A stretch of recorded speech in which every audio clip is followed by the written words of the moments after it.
Good morning. Buenos días a toda la audiencia de Quiro Talks. Estoy hoy con el doctor Peter Morgan, una leyenda de nuestra profesión. Peter, vamos a estar haciendo esta entrevista en dual language. Yo la voy a estar haciendo en inglés y lo que Peter se sienta cómodo contestando en español va a contestar en español. Good morning, Peter. Welcome to this Quiro Talk live interview. Thank you, and gracias también. Con gusto. Peter has been in practice for 30-some years now. Is that correct? How many years precisely? 35 years. Yes. 35 years. Peter is a graduate from New York Chiropractic. He was not only in active practice, but also the founder of Life Mission International and QuiroMissions, which he's going to be talking to us about. Was that accurate? Did I miss something, Peter? Yes, I started an organization called QuiroMissions in 2002, and then formed QuiroMissions in 2009, and then Mission Life International in 2010. Wow. So these are both institutions that have been around for some time and helping a lot of people, as I'm sure we'll learn today during your interview. Peter, let me ask you this. Can I ask the questions in Spanish and you answer them in English? Okay, no problema. Gracias. Fantástico, excelente, Peter. Peter, ¿nos cuentas un poco sobre tu historia quiropráctica? O sea, llevas 35 años en práctica. Por lo tanto, tú estudiaste quiropráctica hace 39 años, casi 40.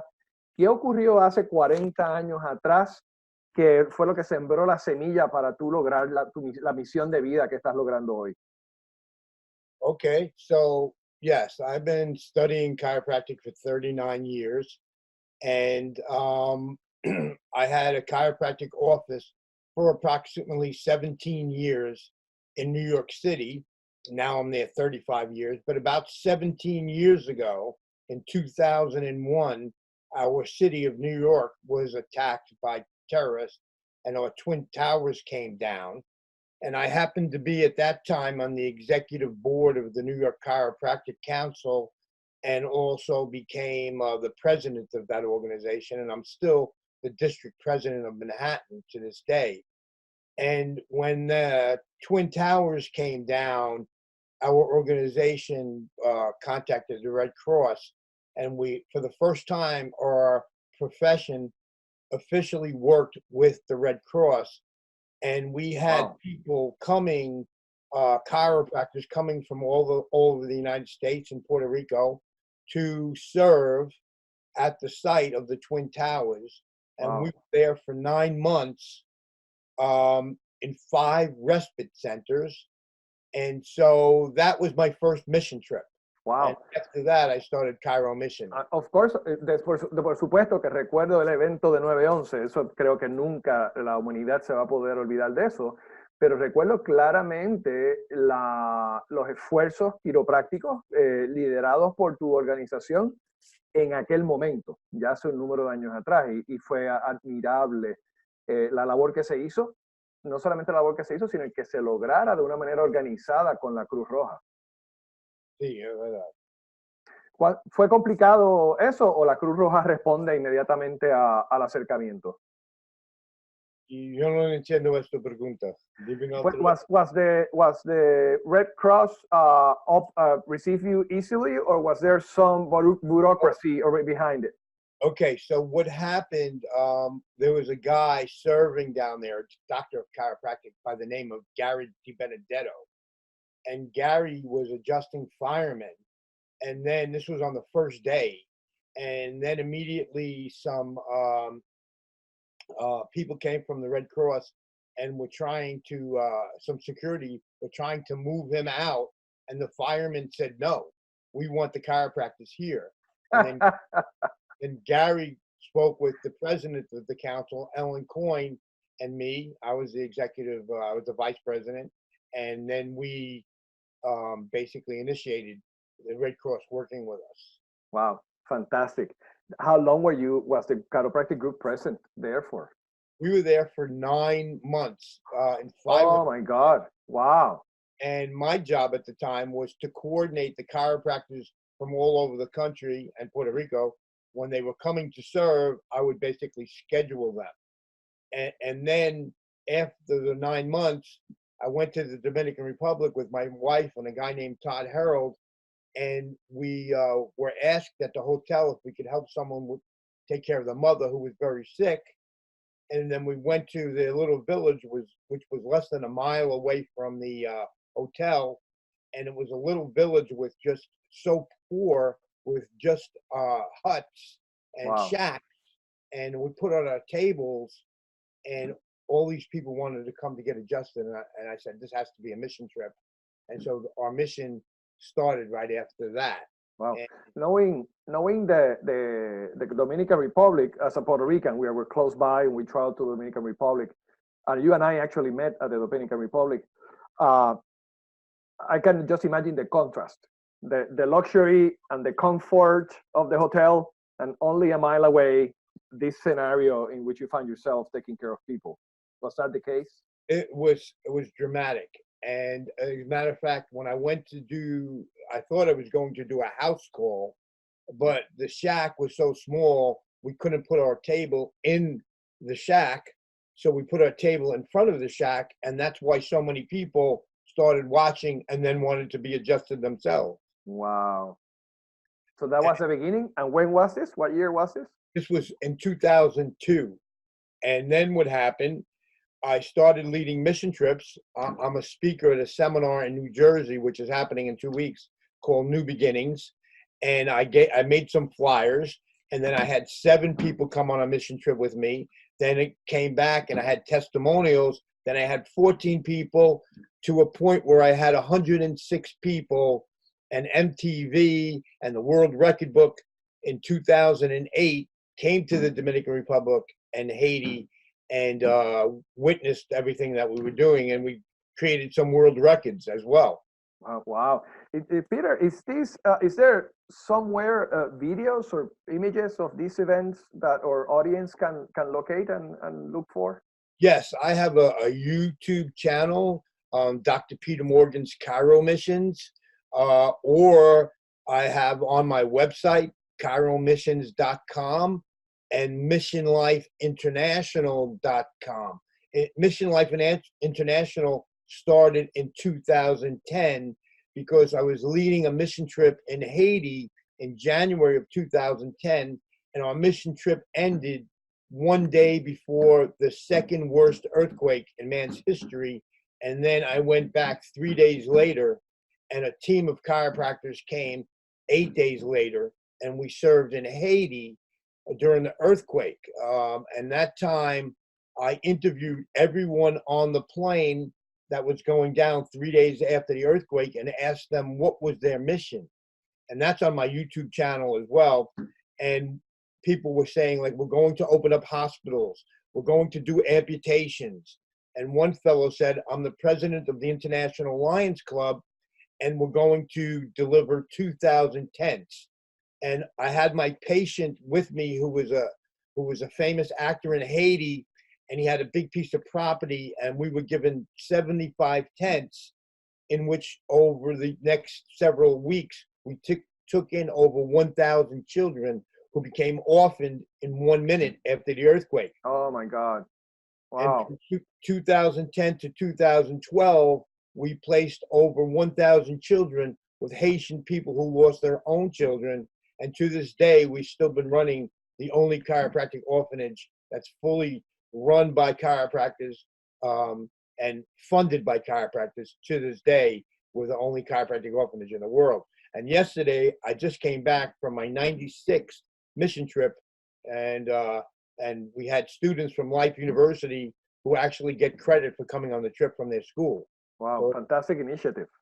Yeah. So what is the, structurally or organizationally, what's the difference between QuiroMissions and Life Mission International?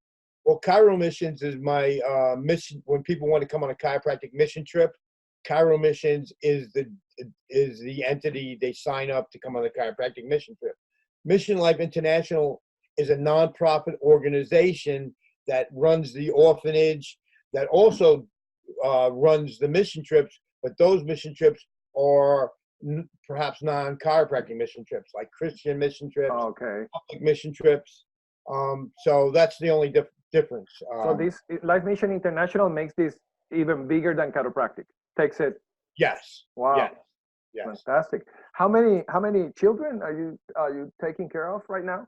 Currently, we're taking care of 29 children. We feed them, we house them, we educate them, and we are building. And we have a big piece of property with multiple buildings, and we are completing our health center. It's a free health center for the Haitian people, which will be for chiropractors and an organization called Mama Baby Haiti. Mama Baby Haiti is in our facility a birthing center, the largest birthing center in Haiti, where 80 children are born every month, and Wow. and 300 pregnant women come every week for prenatal visits, and we're adjusting those moms and those newborn babies. Wow, Peter, this is it just blows my mind. We had spoken when we met about your mission there, but we were both very busy during the event, and we had not been able to go this deep into your mission. This is gigantic what you're doing for this particular group of people, and as an example for other chiropractors to lead or to follow. Well, as a matter of fact, the last time we spoke about a year ago in September, a little over a year ago, last September, I had not met Mama Baby Haiti yet. And I met Mama Baby Haiti about 6 months ago, and they decided to rent from us in our health center. So they moved their organization to our site, and they love chiropractic, so they want all of their pregnant women and all of their newborn babies to be checked. And so it's just a great opportunity that arose and 6 months ago. Fantastic. I'm sure that you need. I recently heard someone said, talking for a school, a chiropractic school, and he said, politicians need votes and money. Schools need students and money. And what do you need to continue your vision? Well, it's really interesting. We're completing our building. In our building, we had an estimate to finish our building. Now, Life University has already donated $20,000 towards our building, and our other buildings have been completed already. And so we're about $8,000 shy of building our building. Then after yesterday's mission trip, when I got back, I heard that there's a group of people who came on this mission trip, one by the name of Patty Giuliano, who are looking to help us to get solar panels, which will cost about $12,000. But every mission trip that people come on, it's a nonprofit mission trip. So the proceeds of the money go towards what we're doing at our little, we call it a Village of Hope. And so we have generated the money through the mission work to do this. And our mission trips are really inexpensive. For example, some of the missionaries who came on this mission trip, they only came for 3 days, and their cost was only $299. And we stayed at a hotel like the one we went to when we had the Latin American Chiropractic Association meeting. And they stayed there for 3 days, and they served on the mission, and it only cost $299, and it included food. Excellent. Some people came for 8 days, and that was like $799. So our mission work is not expensive at all. And I understand that for relatively a small amount of money goes a long way in helping these children. Oh, it goes. It's incredible how far it can go. Can you put that in perspective? Like, what in particular do you look for? You look for schooling. You look for clothing. What? How is it structured? Well, we normally for about $25, we can take care of a child for a month, one of the children for $25, and that means that we're gonna take care of their food, their clothing, and for another probably $10 a month, we take care of the education. The education is about $85 a child per year, and that includes a uniform. So for $35, we're housing, clothing, feeding, and educating the children. Wow. To put it in perspective, this is less than that's a lot less than one chiropractic adjustment income, and this will go for a month for this child. To put it in perspective, it's like 1 cup of coffee a day. Wow. Wow. I'm gonna when we're done, I'm gonna communicate with you so you can give me the direct link to where can our audience donate to your cause or contact you should they want to donate, be it money or hands to help you in your mission, and it'll be posted right here under this post or in the blog as well, so they can contact you. Peter, our competition, Chiro Talks or Quiro Talks, because it's the first part is written in Spanish. It's a public speaking competition in Spanish, online, so you don't need to travel anywhere to compete, for chiropractors, students, and chiropractic assistants. Basically, the competitors will register. Registration is closed right now. We've done with registration. We're already into the first round of the competition. And the competitors will record themselves doing a lay lecture, be it by themselves in front of the camera or in front of a group. It doesn't matter. The lay lecture will be 30 minutes or less. And they send it to us. Our judges will judge in the first round, we'll pick winners. The winners of the first round will receive mentoring from the judges, and they'll get an opportunity to submit their video one more time for the final round.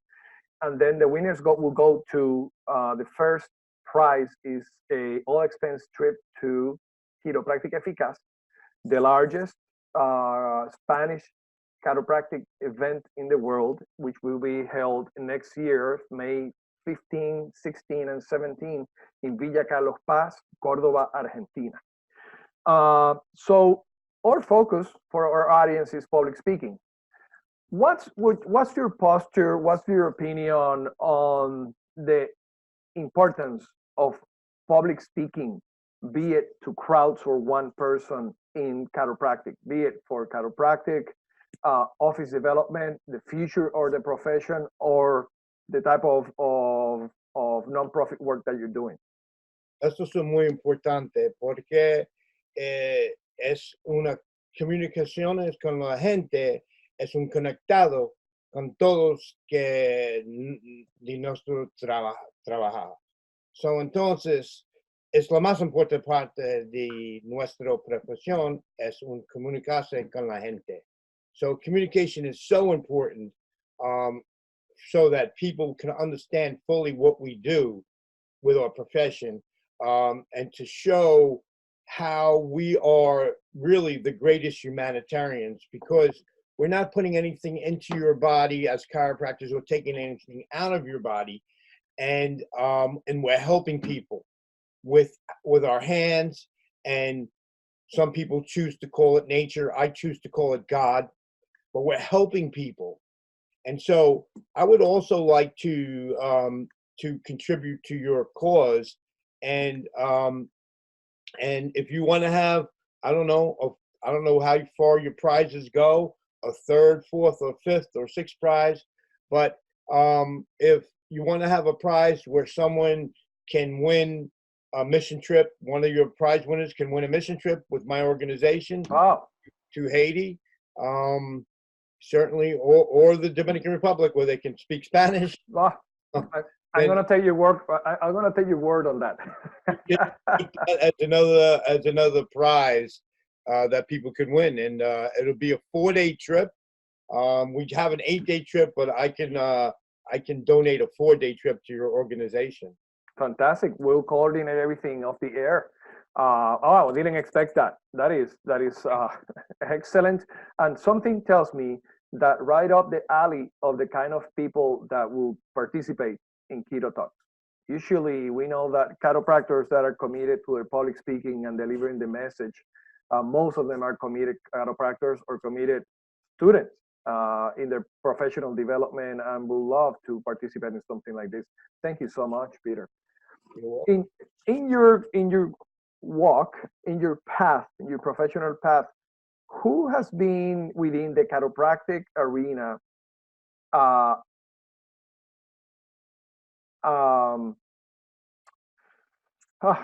now is my challenge with the English. Like a mentor, like A mentor in public speaking, or somebody that influenced you directly in your profession because of his public speaking ability. well, the first person was one of my teachers in chiropractic school, Frank DiGiacomo. The second person would be Pasquale Sarasoli, Wow. chiropractor who was in Brooklyn until he practiced until 2010, and he was still practicing, and he was 99 years old, or a little short of 99. And then Sid Williams from Life University, and also Guy Reekman, who's currently the chancellor of Life University, have been my mentors and who I espouse to be like them. Wow. What catches your attention from them, or what is it that you would like to be able to convey to the public the way they do? Well, their passion, their passion for life. I think that's what I've taken away from them. Their passion for life, their passion for chiropractic, and their passion for helping people.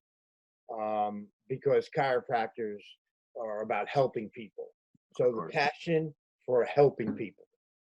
And to be able to transmit it through the public message.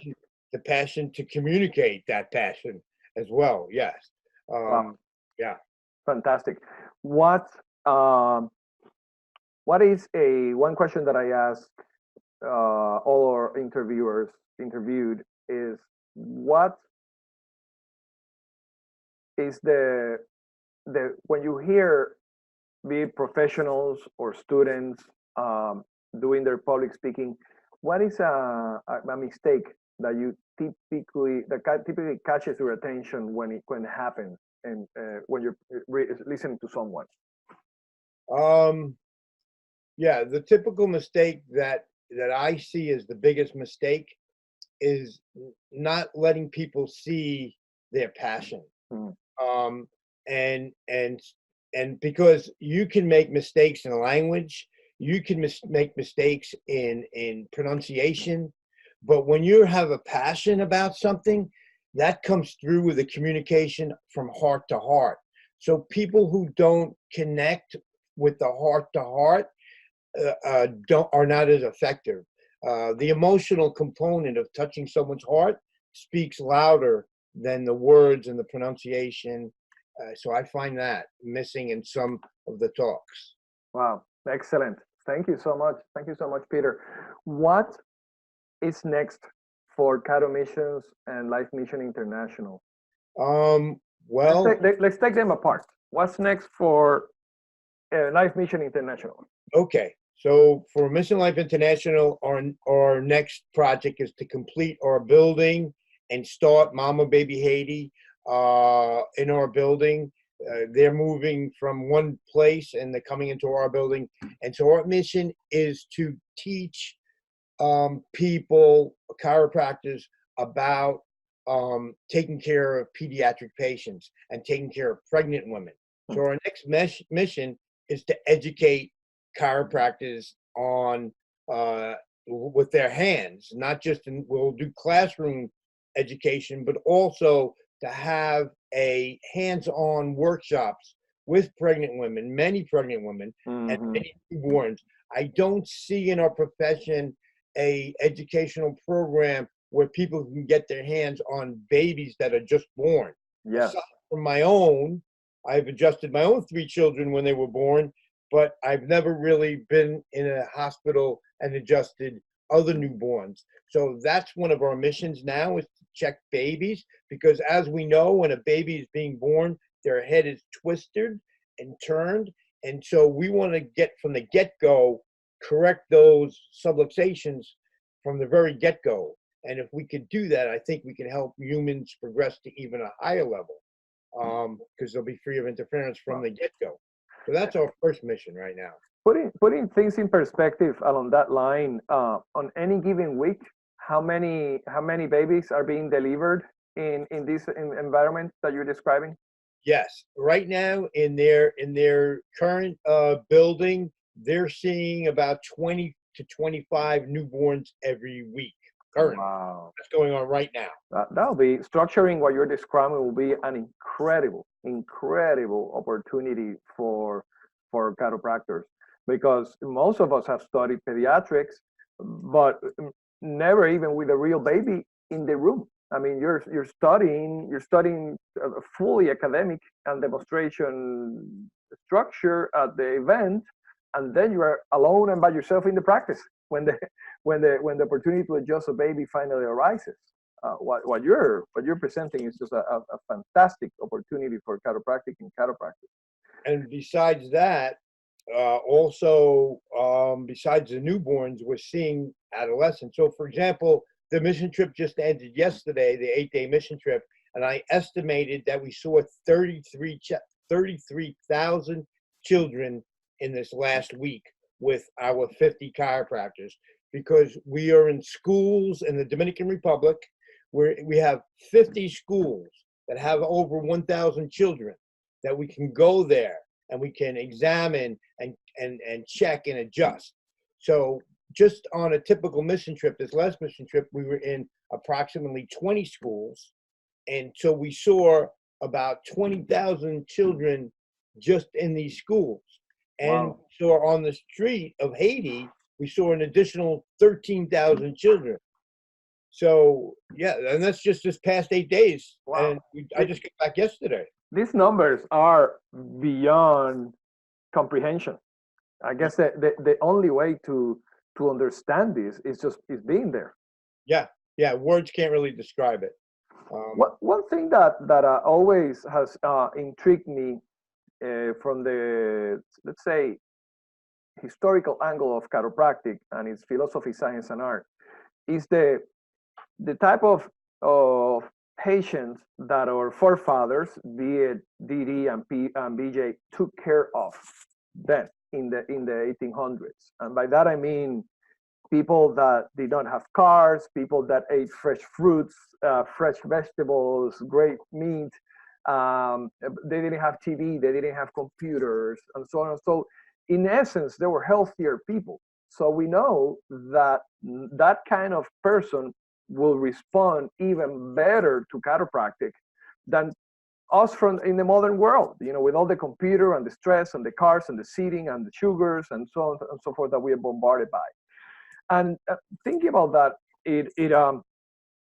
I have to ask, what do you see different? Because in Haiti, just the level of poverty, I know most likely they don't have good food to consume, but on the other hand, they're probably more active physically than we are. They're less exposed to computers, less exposed to TV, and so on and so forth.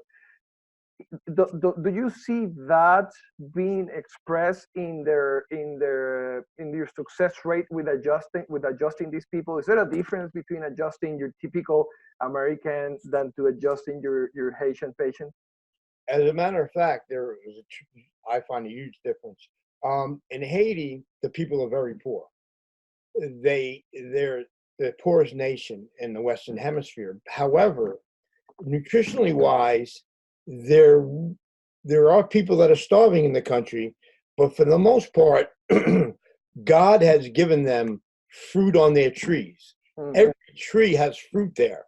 The oceans are teeming with fish there around the island of Haiti, because we don't have a lot of big, huge boats coming into that country. You have only one cruise ship coming. So it's teeming with fish and fruit and vegetables. And the people have a lot of rice and beans.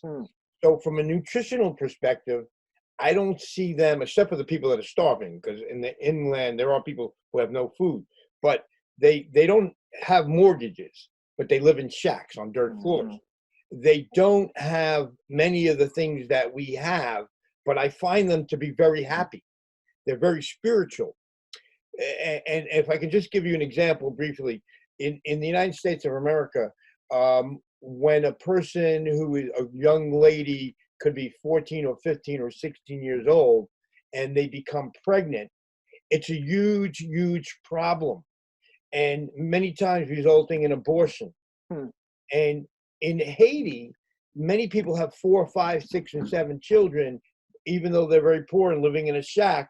When a new baby comes, they're celebrated, and there's not a lot of stress. And even though they don't have the money to feed them, they figure out, well, we have trees and we have different things. So I find that the stress level, the chemical stress level is less. The stress level of owning a house and paying your mortgage and financing your car is less, because they don't have any of that. And we here in the States have all this processing on our food with kinds of mosquito repellents and sprays on our food. What I've found is that the Haitian people have only physical subluxations because they're working so hard. They don't have the chemical and emotional subluxations. So they are much easier to adjust. Very easy. They're so easy to adjust. Well, first of all, they're thin because their diet's different. They're so easy to adjust, and they respond much better. So their texture of their body, the feeling of their vertebra are much different. So there's tremendous difference. So I definitely believe that our food source, particularly our food and our diet here in the United States, is creating a different type of subluxation. And sabotaging our work. Yeah, and our work is completely different. And it's really interesting that I found that, see, most of the people in Haiti, even boys when they are young, are carrying things on their head, which forces their head to go into a really good cervical curve. And so they have a really good cervical curve. If you can look at any of them from a side view, their cervical curve is perfect. And so they don't have many cervical subluxations. They don't have many thoracic subluxations. But the pressure of the carrying of their head comes down, and it hits L4, L5, and S1 in the lower lumbar and the sacrum, and you'll frequently see all the subluxations are in the lumbar area in this people. How interesting. Interesting. Yeah, I haven't seen any studies on this, research studies on that. I think there's a need for that, but that's my own particular finding. So when people have these subluxations removed through an adjustment, these people respond really quickly, and they love it.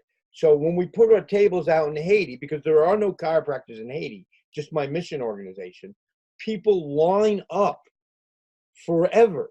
They line up forever, and they have named us the touch healers, so that when we touch them, they all want to be touched in the way that we touch them. And when we touch them, they respond beautifully. And because there's no money there are no drugs. It's very difficult for people to sell drugs because they don't have any money. It's very difficult for people to sell tobacco because there's no money. It's very difficult to sell people all kinds of vapes and all these things that people are doing because there's no money. There's no vaccinations because there's no money. So the chemical part of it is, you see, there's not a lot of addiction with drugs there. There's none. I haven't seen any. Yes, there are some people that drink because of sugarcane. Rum is very cheap. You can make rum out of sugar, cheap liquor and cheap rum. There is that. But for the most part, there's not the other chemicals that we have in the U.S. So, and you're in Puerto Rico. Thank you so much. Thank you so much. You just made me imaginary travel to this scenario. Let's go now into QuiroMissions. And as I listen to you, I'm so interested because this creates an opportunity that did not exist when I was a chiropractic student. This would have been something when I was a student that I would have jumped on the opportunity had it been around. And I know it's very popular among students, and I believe any student that has the opportunity to participate in something like this should or must. Can you describe the process of a mission trip from the student perspective in terms of, once they sign up, what's the preparation, how long does it take? Yeah. For example, the reason that I was attracted to this right off the bat and how I started doing this is, well, I went to New York Chiropractic College, and I don't really want to badmouth any chiropractic college. I think at the time when I went to school, when you went to school, I think that for the most part, I didn't have a real clinical experience when I was in chiropractic college. I grew up, my parents, my grandparents, my brothers, and my sisters, they were all healthy when they came to me.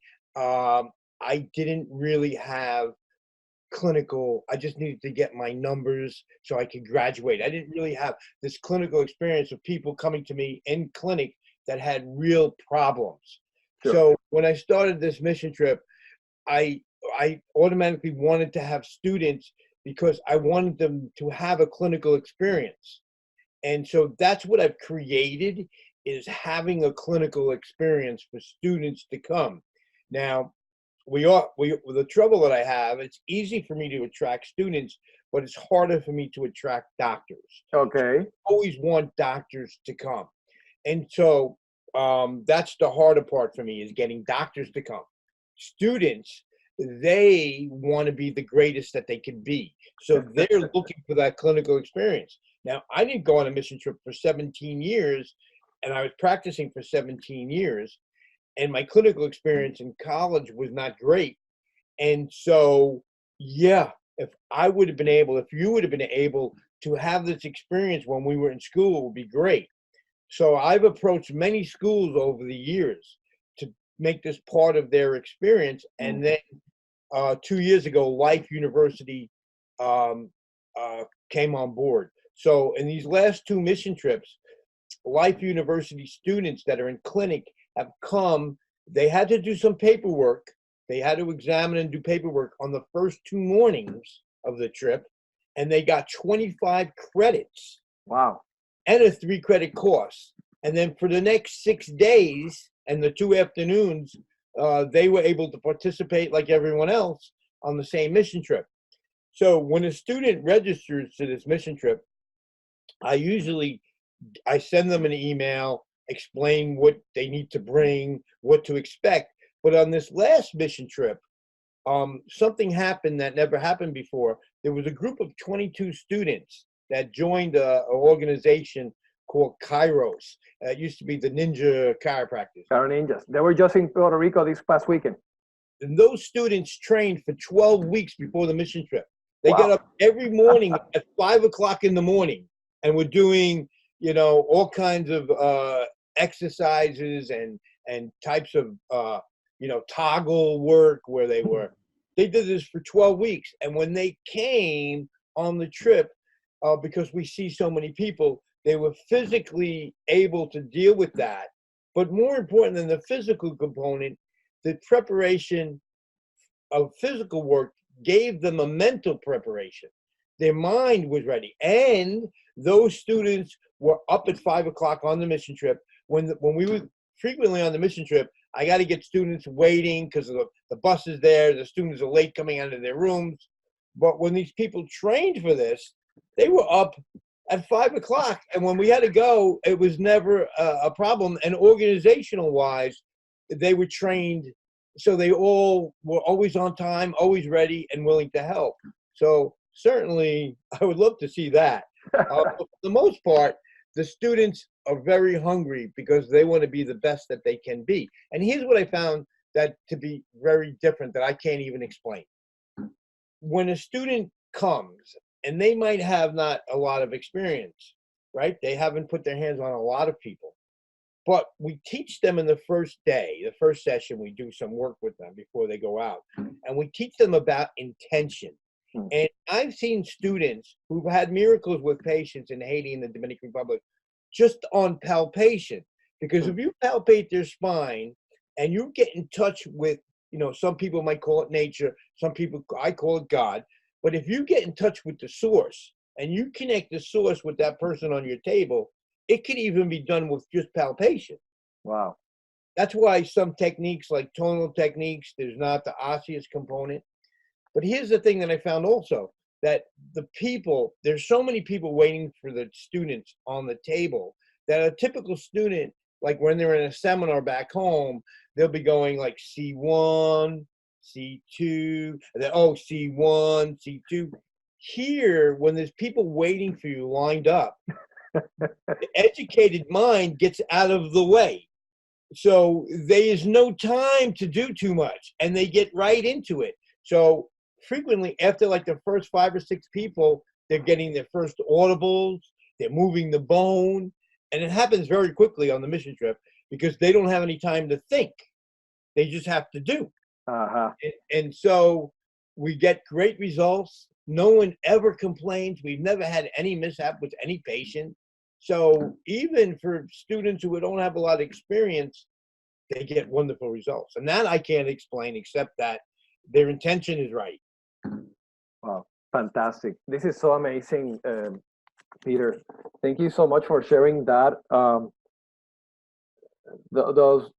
My English, my God, left me today.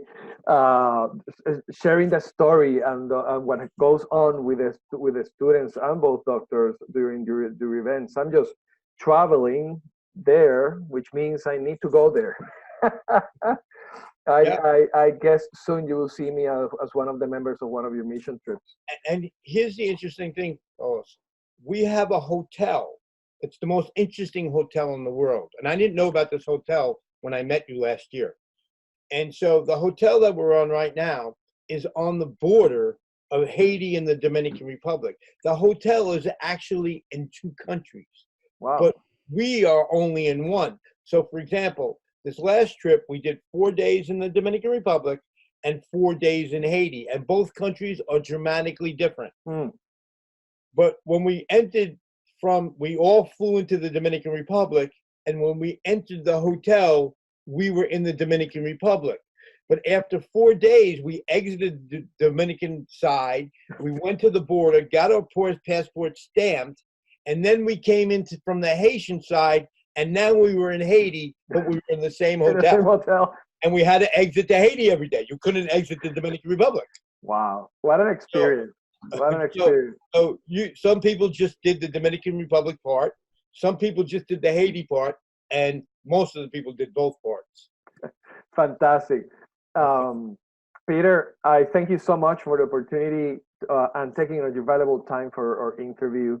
I am so proud as a chiropractor to know that there are colleagues like you that do this type of labor.